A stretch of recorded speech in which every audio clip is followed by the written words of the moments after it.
Now, a lot of these mob trials, never does the defendant take the stand in his own defense, especially two of them being mob bosses. The following videos are my recollection of Joey Lombardo, Frank Calabrese, and Anthony Chuan Doyle all testifying in their own defense, as well as seeing little things like little Jimmy eating M&M's candy at the defense table and watching Frank Calabrese wrapping Joe Lopez's power cord around his big hands. Now, early on, there was a big buzz in the courtroom if Joey was going to testify or not. And normally in a federal trial, especially a major mob trial like this, a guy like Joey would never take the stand in his own defense. And this day, I was running late from lunch back to the courtroom. I saw a long line. I was like, son of a bitch, I'm not going to get in. A federal marshal who I know from going to the courts, he saw me. He motioned me over. He whispered to me where to sit down. All of a sudden, all rise. Your next witness, we call Joey Lombardo. Now, I love this photo when they showed it up the Family Secrets trial. They asked Joey, Joey, how did you happen to take a photo with some of the most powerful men in the Chicago outfit? Joey said that he was at a friend's funeral. He had a taste for a nice roast beef sandwich, so he went to this restaurant, and then he was there. The guys called him over to have a drink. Joey denied knowing everybody in the photo except Tony Arcardo and Joey Upa, who said were real swell guys. Now, when Joey Lombardo was called to the stand to testify in his own defense, he was sitting in the very far back of the courtroom.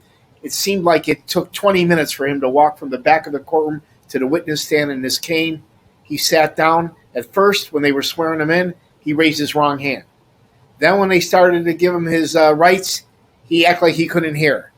Then when they did swear him in, he turned his chair around and faced the jury, actually startling a few of the jurors. Now, Rick Halpern was asking Joey very easy questions on direct, basically throwing him softball questions. Joey, where were you born? I was born in Grand and Ogden area. How old are you? I'm 78 years old. What was your first job? I used to shine policemen's shoes for 25 cents. Very cheap people. The whole courtroom starts laughing. Joey says, well, you told me to tell the truth, sir. Joey's lawyer went on to ask him, did you play any sports? Joey said, yeah, I played baseball, football, soccer, badminton, roller skating, ice hockey, archery. Objection! The prosecutor objected. They said, Your Honor, come on. The judge is like, let him proceed. Joey named every single sport he participated in, making the courtroom start laughing. Now, during the direct, when Rick Halpern was throwing Joey softball questions, easy questions, Joey came across likable, charming, funny. Didn't seem like a big mob guy, but he couldn't hold up during the cross. At one point, Mitch Mars yelled, you, Joey Lombardo, you're boss of the Grand Avenue crew. Joey yelled back, President Bush and Dick Cheney got a bigger crew, and he pounded his cane on the floor. One of my favorite parts of Joey's defense was that the day Danny Seifert was killed, he was having breakfast at a diner. He forgot his wallet in the car. He went to the car. They broke into the glove compartment. He went and told two Chicago policemen. They said, hey, go to the police station on Wood, make a report. Joey went there. So Joey claims he was at a police station when Danny Seifert was killed. And then when they found the walkie-talkies in the work car and the Danny Seifert hit, the guy testified that Joey Lombardo signed the name Dennis Savard. Now, when Joey was on the stand, he came across charming, likable, amusing, kind of like your uncle, your grandfather. He denied having any association to the Chicago outfit or organized crime. He denied knowing any outfit members or associates. He said the only thing he's guilty of is running the largest remote dice game in the city, and that the 50 aldermen, those are the men that control everything. Now, in Joey's defense, while he was on the stand, he basically denied everything. He said that Alva Rogers was a liar. He said that he didn't know Dr. Pat Spilotro was a beefer. He went on to say that he felt sorry for Emmett Seifert in the Seifert's loss. He felt sorry for them back then, and he still feels sorry for Dick today, and he had nothing to do with Danny Seifert's death. Another intense moment between Joey and Mitch Mars was when they played the tape when they bugged Alan Dorfman's office.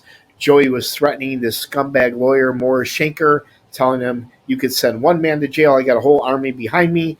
The guy's 72. He's not going to live to be 73. Mitch Marsh says, "Joey, you're threatening him." He says, "No, I'm not. I threaten to strangle my ex-wife all the time, but I never did." He said, "I'm just playing the role of a gangster." Marlon Brando, James Cagney. The whole courtroom laughed. Now, the prosecution showed this photo of Joey Lombardo when he was on the lam, when he got pinched with Dominic Calarco. They said this was somewhat of a disguise. Joey obviously denied it. But in court, Joey looked nothing like this. He looked like you're an older uncle or a grandfather figure, small, fragile, older man, clean cut with a Caesar-type haircut, dressed in an oversized gray suit with a cane. Here's Rick Halpern, who represented Joey Lombardo, along with Susan Chance. This guy was a Vietnam War hero, an ex-NHL hockey player, a real tough son of a bitch back in the day. He asked Joey on direct, "Did you kill Danny Seifer in 1974?" Rather than say yes or no, Joey replied, "Positively false, sir." "Did you steal money from the Central Teamsters Fund?" Joey replied, "Not 1 red cent, sir." Now, it got intense when Mitch Marsh cross-examined Joey. They were both going at it. Neither one was backing down. Mitch was grilling Joey on a business deal called the California Club, a high-end golf resort in Florida. Joey paid something like $220,000, but the place was really worth like $4 million. He said, "How do you, Joey Lombardo, boss of the Grand Avenue crew, no credit, get such a sweet deal?" Joey said, "I'll take deals like that all day long, sir." Mitch Marsh said, "I bet you will."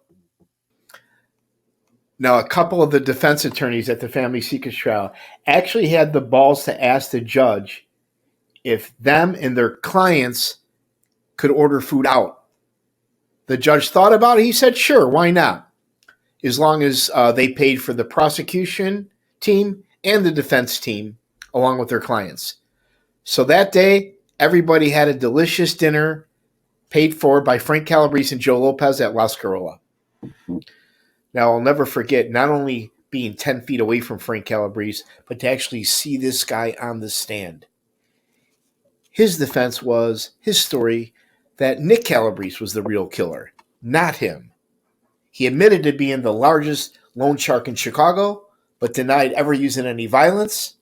And he said his son and his brother conspired together to lock him away for life. I remember during Junior's testimony against his father, at one point, Frank Calabrese was shaking his head vigorously back and forth. He got up, startling some of the people in the courtroom.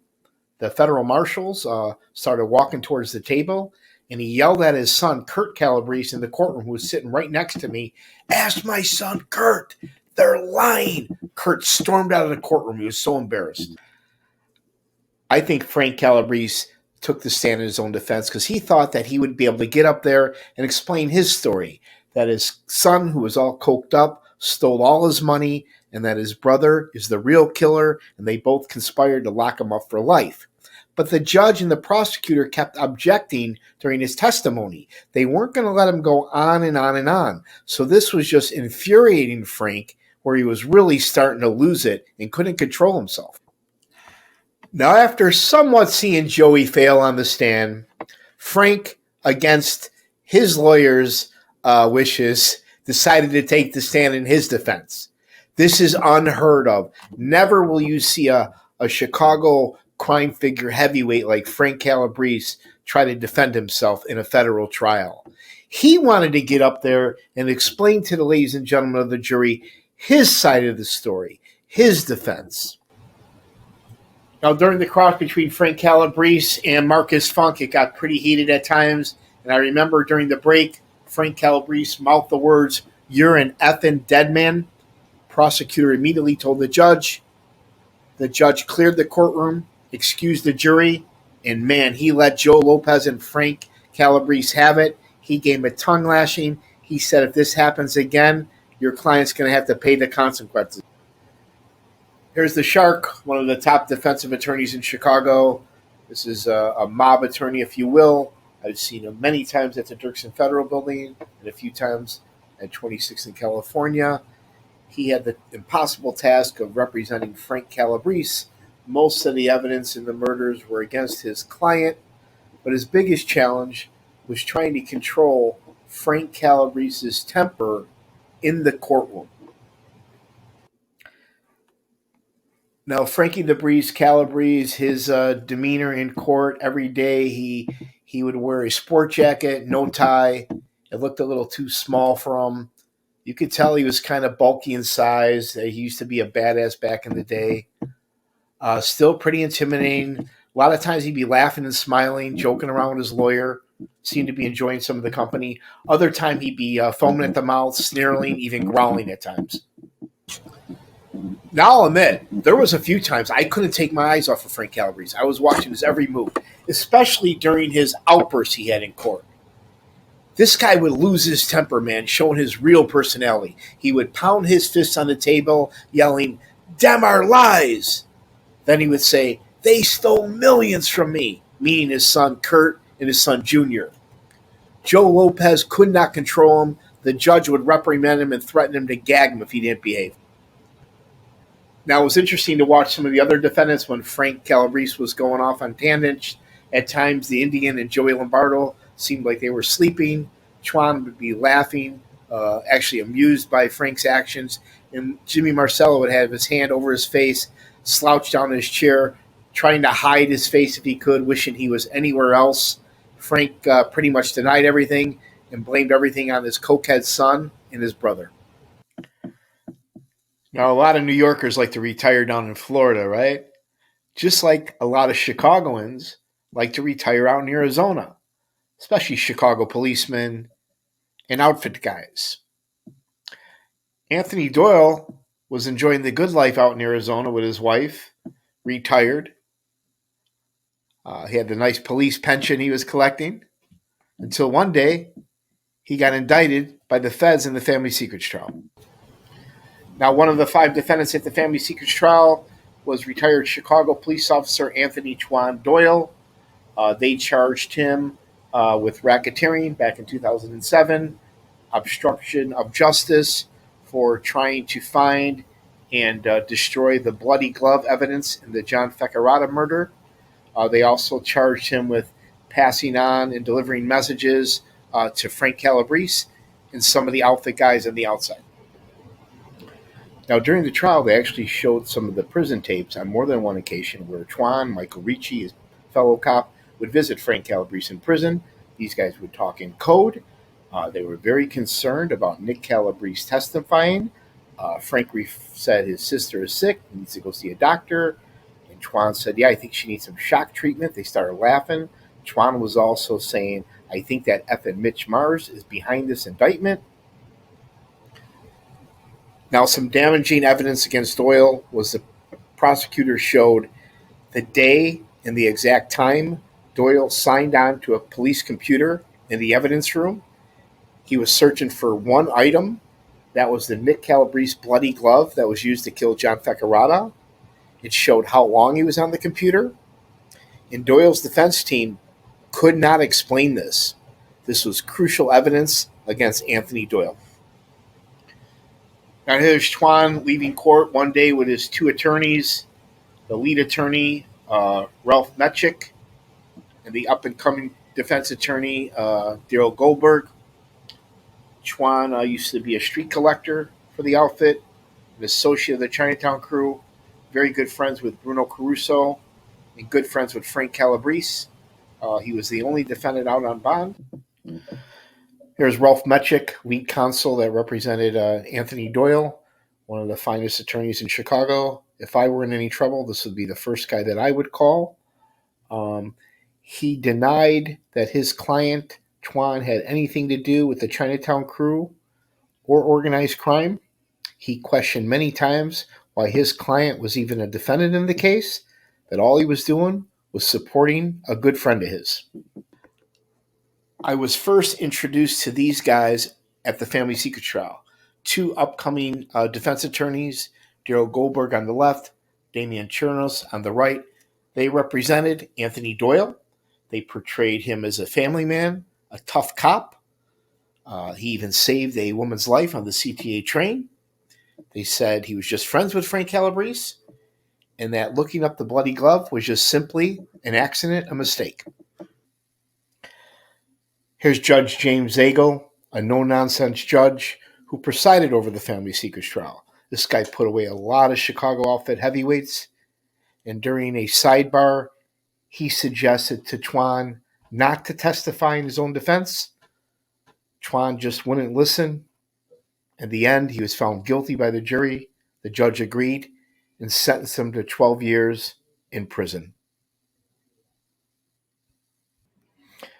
Now, against his lawyer's advice, and after seeing Joey and Frank Calabrese fail on the stand, Twan decided he was going to roll the dice and take the stand in his own defense, trying to outsmart the prosecution. His defense was he had no idea what Frank was talking about. The code talk was a bunch of gibberish. He was just going along with him. Didn't want to seem like a chumbalone, which is an idiot in Italian. But he could not explain why he was caught on a police computer trying to find the glove and the Feckerata hit.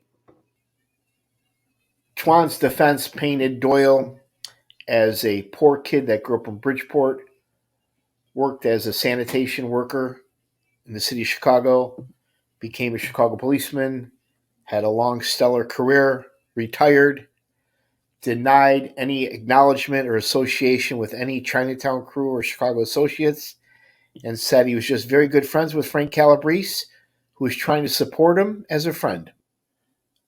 Now here's one of the three-headed monsters of the prosecutor, Marcus Funk. This guy was not intimidated and did not back down when he went toe-to-toe with Frank Calabrese Sr. on the stand, and also when he went after Twan. He called Anthony Doyle a disgrace and said he dishonored his badge in his service and did not deserve the pension that he was receiving from the police department. Now, Twan's defense team called up 3 cops, very good friends of Doyle's, as character witnesses. And each cop got up there to say what a wonderful career Doyle had as a Chicago policeman and basically what a great cop detective he was. Then Marcus Funk would get up there on the cross and say, I have one question. Did you ever go visit a mob boss in prison? The cop would reply, no. Marcus Funk, no further questions.